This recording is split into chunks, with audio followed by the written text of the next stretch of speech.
ప్రపంచంలో సైన్స్ సమాధానం చెప్పలేని ప్రశ్నలు ఏవైనా ఉన్నాయంటే అవి ఎక్కువగా దేవాలయాల దగ్గరే మొదలవుతాయి. ఇవి కథలు కావు, కల్పనలు కావు, మూఢనమ్మకాలు అంతకంటే కావు. ఇవి ఇప్పటికీ జరుగుతున్నటువంటి ప్రత్యక్ష అద్భుతాలు. మహానంది, ఇక్కడ శివలింగం అడుగు నుంచి వచ్చేటువంటి నీటితో కొన్ని వేల ఎకరాల భూమి పండుతా ఉంది. మహానంది ఆలయం బయట ఉన్నటువంటి కోనేరులో గుండు సూది వేసినా కూడా కనిపిస్తుంది. ఎంత చలికాలమైనా సరే అక్కడ నీళ్లు గోరువెచ్చగానే ఉంటాయి. ఇది ఎలా సాధ్యం? దీనికి సైన్స్ దగ్గర సమాధానం ఉందా? లేదు. ప్రకాశం జిల్లా పొన్నలూరు మండలం కే అగ్రహారం కాశీ విశ్వేశ్వరాలయం. ఇక్కడ శివలింగం క్రింద నుంచి ఉబికి వచ్చేటువంటి నీళ్లు 14 గ్రామాలకి తాగునీరు. శివుడు కేవలం దేవుడు కాదు, జీవనాధారం. ఆదిలాబాద్ జిల్లాలో శ్రీ బుగ్గ రామేశ్వరాలయం.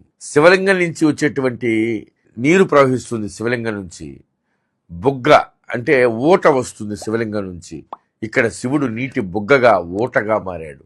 కాళేశ్వరంలో ఒక అద్భుతం జరుగుతుంది. కాళేశ్వరం దేవాలయంలో నంది ఉత్తరాయణంలో ఉత్తరముఖంగా, దక్షిణాయనంలో దక్షిణముఖంగా తిరుగుతాడు. రాయి కదులుతుందా, లేకపోతే కాలమే కదపుతా ఉందా? ఆలంపూర్లో ఉన్నటువంటి బాలబ్రహ్మేశ్వర దేవాలయంలో స్వామికి ఎన్ని నీళ్ల ట్యాంకులతో అభిషేకం చేసినా కూడా ఆ నీళ్లు ఎక్కడికి పోతుందో అర్థమే కావటం. ఇప్పటికి కూడా ఎవరికి తెలియదు.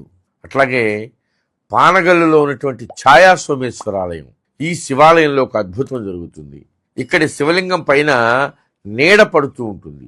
ఉదయం నుంచి సాయంత్రం వరకు సూర్యుడు ఎన్ని కోణాలలో తిరిగినా సరే శివలింగం పైన పడేటువంటి నీడ మాత్రం మారదు. కాలం కదులుతుంది, సూర్యుడు కదులుతాడు, కానీ శివుడి పైన నీడ మాత్రం స్థిరంగా ఉంటుంది. అది ఎక్కడి నుంచి వచ్చి పడతా ఉందో ఆ నీడ ఇప్పటికీ ఎవరూ చెప్పలేకుండా ఉన్నారు. ఇది నమ్మకం కాదు, ఇది ఇప్పటికీ కనిపించేటువంటి ఒక అద్భుతం. అలాగే కీసరగుట్ట శివాలయం. ఇక్కడ ఒకే కొండపైన వందల సంఖ్యలో స్వయంభూ శివలింగాలు కనిపిస్తాయి.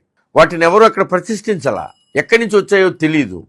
భూమే శివలింగాలని తనకు తానుగా బయటికి వెలికి తీసింది. ఇక వరంగల్లో ఉన్నటువంటి 1000 స్తంభాల గుడి. 1000 స్తంభాల గుడిలో సంగీతం పలికేటువంటి స్తంభాలు. అట్లాగే అక్కడ ఉన్నటువంటి రాతి నందిని మీటితే కంచు శబ్దం వస్తుంది. అక్కడ రాయి పాడుతుంది. ఇది ఎలా సాధ్యమో సైన్స్ ఇప్పటికీ చెప్పలేకపోతా ఉంది. పోనీ అలా చేసన్న చూపలేకపోతా ఉంది.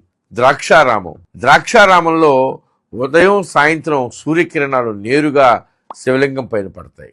ఇక భీమవరంలో సోమేశ్వరుడు. ఈ సోమేశ్వర స్వామి దేవాలయంలో ఉన్నటువంటి సోమేశ్వరుడు అమావాస్యకి నల్లగా, పౌర్ణమికి తెల్లగా మారుతాడు. చూడండి అద్భుతం. శివుడు కాలానికి అనుగుణంగా రంగు మార్చుకుంటున్నాడు. కోటప్ప కొండలో ఎటు చూసినా కూడా 3 శిఖరాలే కనిపిస్తాయి. ఇక్కడ కాకులు రావు. ఎందుకు రావో ఎవరికీ తెలియదు. చేజర్ల కపోతేశ్వర స్వామి దేవాలయం. ఇక్కడ దక్షిణ రంధ్రంలో నీళ్లు పోస్తే శవం వాసన వస్తుంది. ఉత్తరంలో నీళ్లు పోస్తే ఆ నీళ్లు అసలు మాయమైపోతాయి. భైరవ కోన. ఇక్కడ ఎంత వరద వచ్చినా కూడా గుడిలోకి మాత్రం నీళ్లు రావు. ఇక్కడ కూడా కాకులు రావు. అట్లాగే యాగంటి నంది రోజు రోజుకి పెరిగిపోతానే ఉన్నాడు. రాతి విగ్రహం ఎలా పెరుగుతా ఉందో సైన్స్ చెప్పలేకపోతా ఉంది. ఒకవేళ ఏవైనా కొన్ని రీజన్స్ చెప్పినా కూడా దాన్ని తిరిగి చేసి చూపించలేకపోతా ఉంది సైన్స్. శ్రీశైల మల్లికార్జున స్వామి దేవాలయంలో ఒకప్పుడు భ్రమరాంబికాదేవి వెనక 9 ఝంకారం ఆ శబ్దం వినిపించేదని, ఇప్పుడు భక్తుల రద్దీ ఎక్కువ కావడం వల్ల వినిపించడం లేదని చెప్తారు. అట్లాగే సంగమేశ్వరంలో, ఈ ఆలయంలో సంగమేశ్వరుడు 6 నెలలు నీళ్లలో ఉంటాడు, 6 నెలలు బయట ఉంటాడు. ఇక్కడ వేప చెట్టు మొద్దే శివలింగం. అలాగే శ్రీకాళహస్తి. ఇక్కడ శివుడు వాయు రూపంలో ఉంటాడు. అమరనాథ్లో మనకు తెలుసు మంచు శివలింగం. అమరనాథ్ గుహలో శ్రావణ మాసంలో స్వయంగా మంచు శివలింగం ఏర్పడుతుంది. అది ఎలా ఏర్పడుతుంది, ఎలా అంతర్ధానం అయిపోతుంది ఎవరూ చెప్పలేకుండా ఉన్నారు. ఇవన్నీ ఏం చెప్తున్నాయి? శివుడు ఒక కల్పిత పురాణ పాత్ర కాదు. శివుడు కేవలం ఒక సిద్ధాంతం కాదు. శివుడు ఒక అద్వితీయ అనుభవం. సైన్స్ ప్రశ్నిస్తుంది, కానీ శివుడు మౌనంగా సమాధానం ఇస్తాడు. హరహర మహాదేవ్. ఈ వీడియో మీకు నచ్చినట్లయితే లైక్ చేయండి, షేర్ చేయండి, సబ్స్క్రైబ్ చేయండి.